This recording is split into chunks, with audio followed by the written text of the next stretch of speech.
I know, I know. It's Al in the afternoon. We've got Megan Olson's Alpha News in Review, but my putting it on live isn't working so well. I don't know. Sometimes now it says it's streaming live. You get that? Yep. All right. We're live. I've got Megan Olson on, and it was not showing me that it was going through. And I'm like, well, I want this to be on, so I was trying to retype it up. Megan, thanks for coming to the program. I really do appreciate you being here. Yeah, absolutely. Glad to be back for another week. I am a little disappointed. An hour ago, you sent me whatever here's some the major topics for the week, and it's like great. But then I go on your website, alphanews.org, and you're not even going to discuss the idea that somebody brought like 100 pounds of deadly bush meat to Minnesota. We don't have to.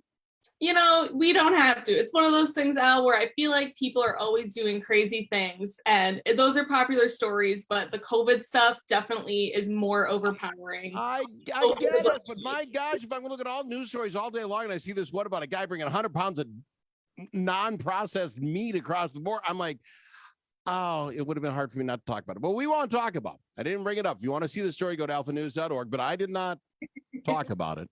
You can't even bring over 6 ounces like shampoo with you. They're going to throw you in airport jail. This guy brings 100 pounds. You have to check a bag that big, don't you? Huh? You have to check a bag if it's that big, don't you?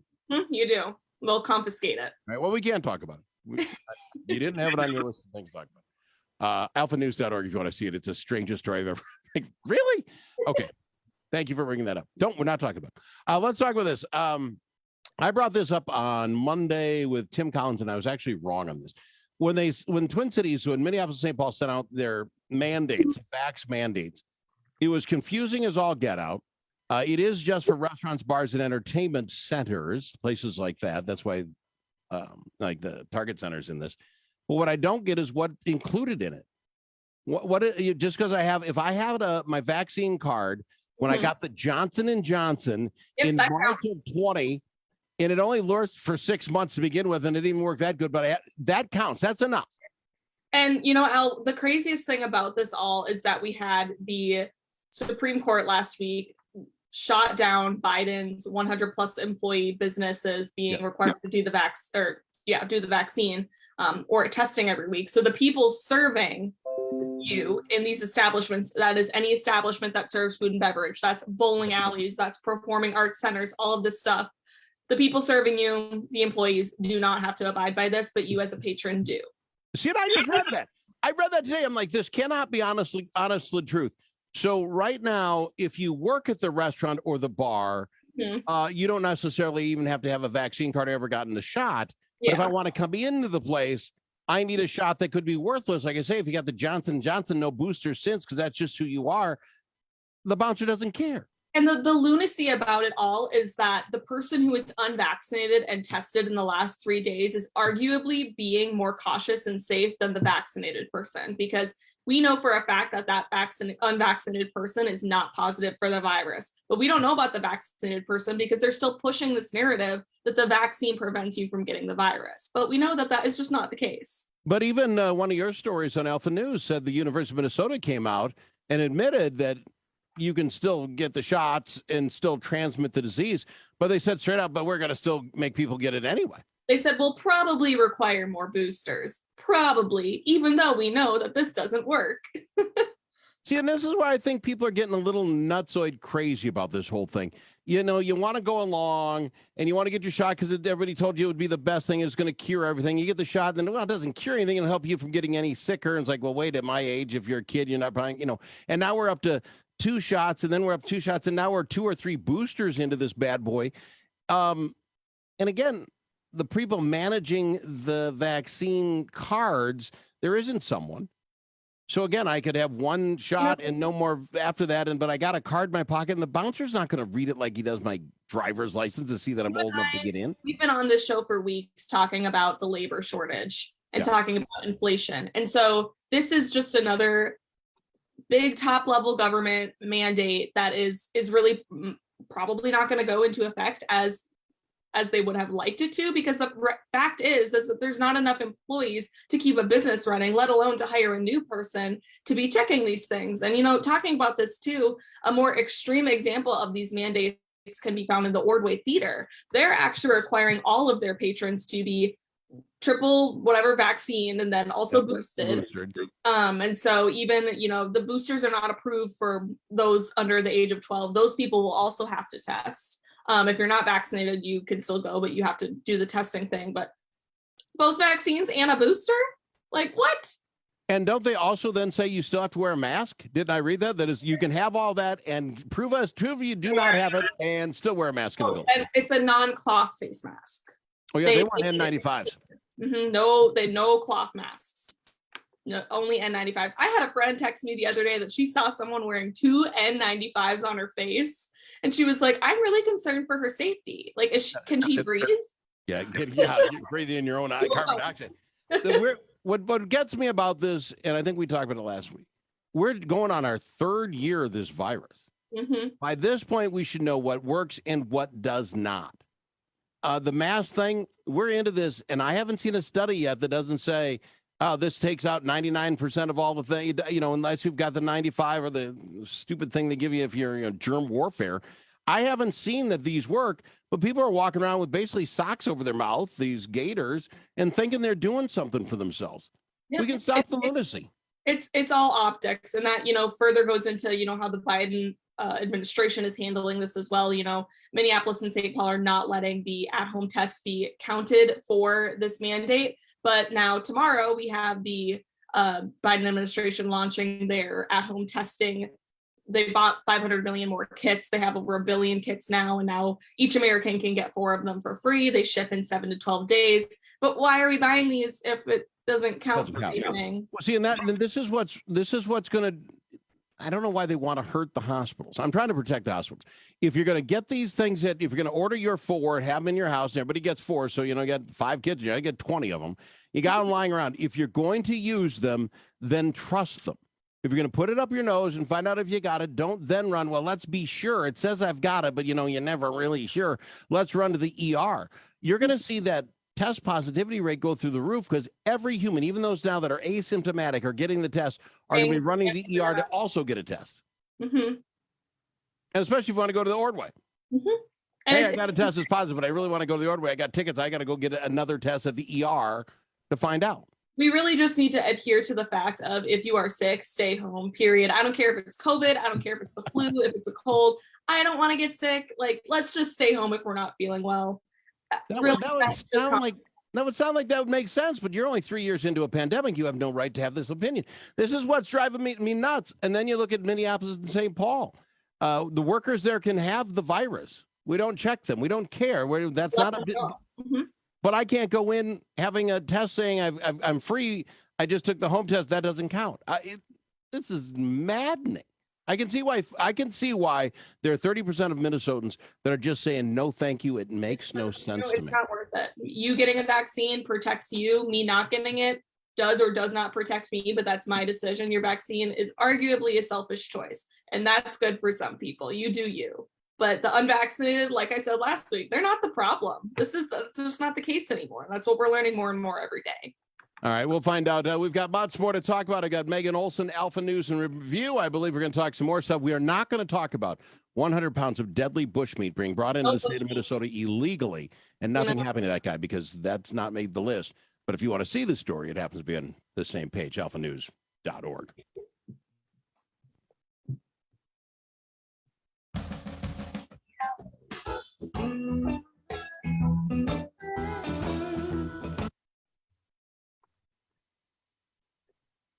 Your mom, second we go on, she's liking the page. There she is. Oh my gosh, she's so cute. I know. It's like she is just my daughter's on the radio. I'm listening. Oh my gosh, I think it's because I was with her all day, so she was reminded. It's every week. I love every week. She's absolutely the first person to like it. I think it's funny. I mean, we haven't been on 7 minutes, and she has typed it 7 minutes ago, her big heart. So that's lovely. She's supposed to be taking a nap. We're out in 1 minute. Sounds good.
Your input is wanted.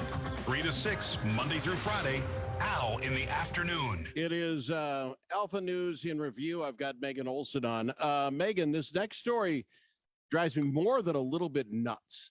If I'm not mistaken, I'm not far off.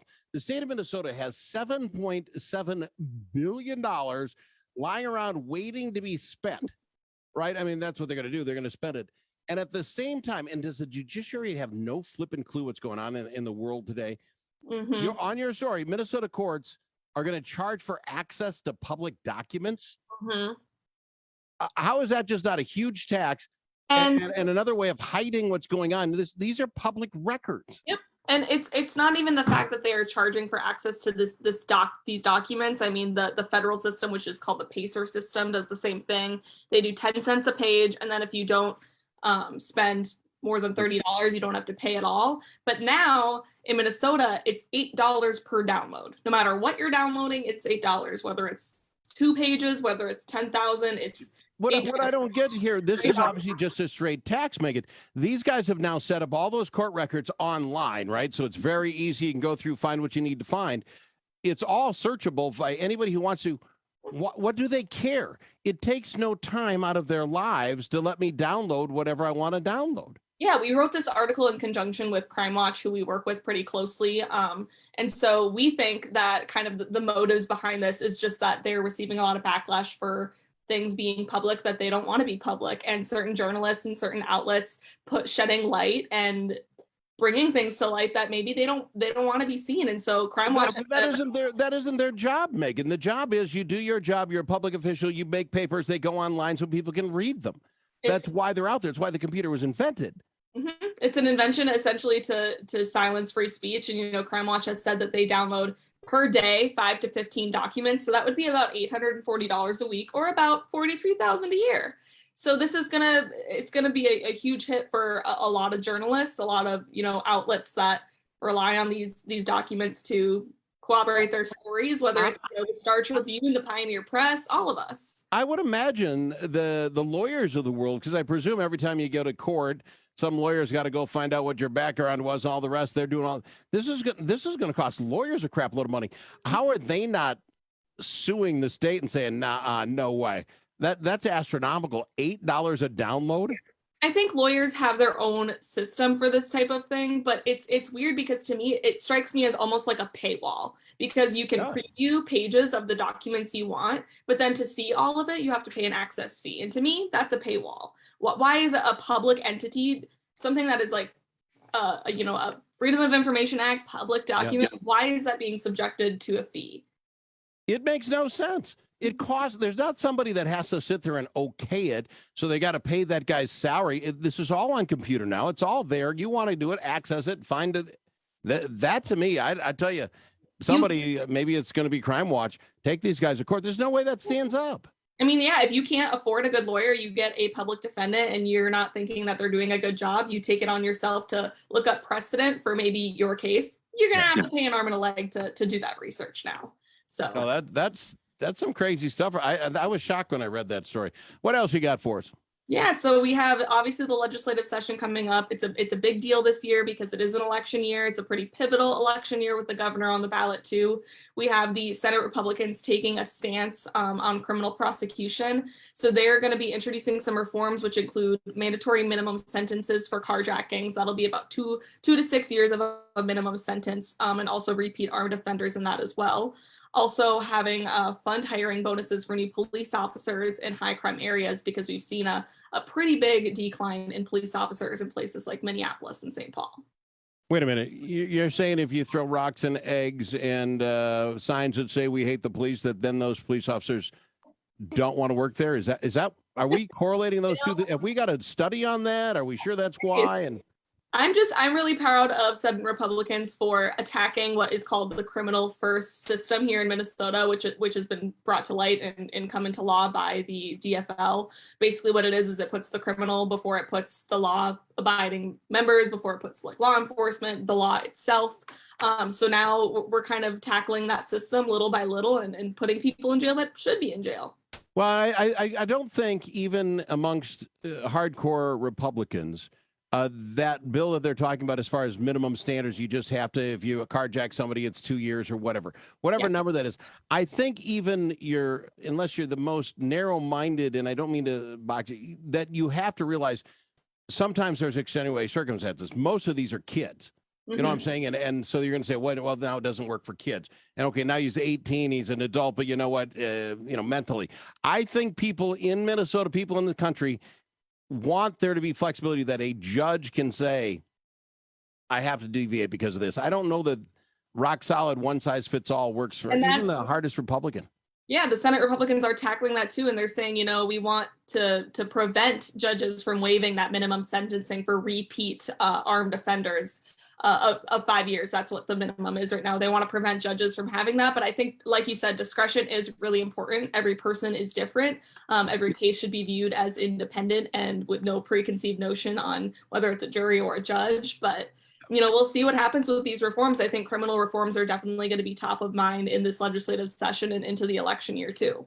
I was talking to a guest on Monday about the same thing. Do you think, Megan, because it seems to be public safety is the number one thing both sides are talking about now, and we have $7.7 billion to get some things done. Is this a year that they actually make some meaningful changes? Your thoughts?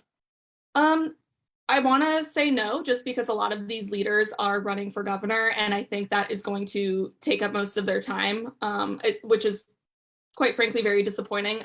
First and foremost, you should be doing your job, which is serving the people, especially as the Senate Majority Leader or other higher ups in the Senate.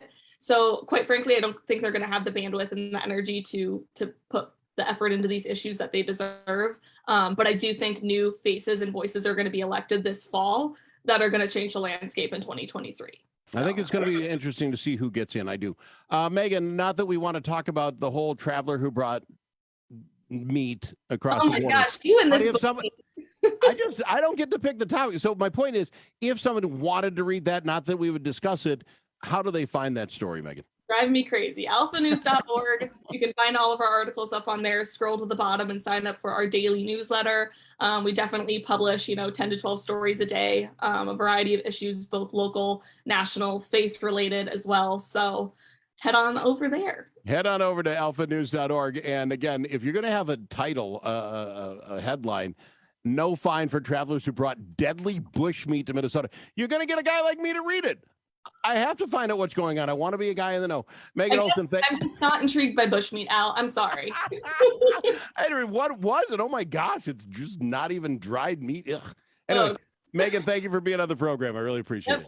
See you next week, Al. Megan Olson and Alpha News and Review on Al in the Afternoon.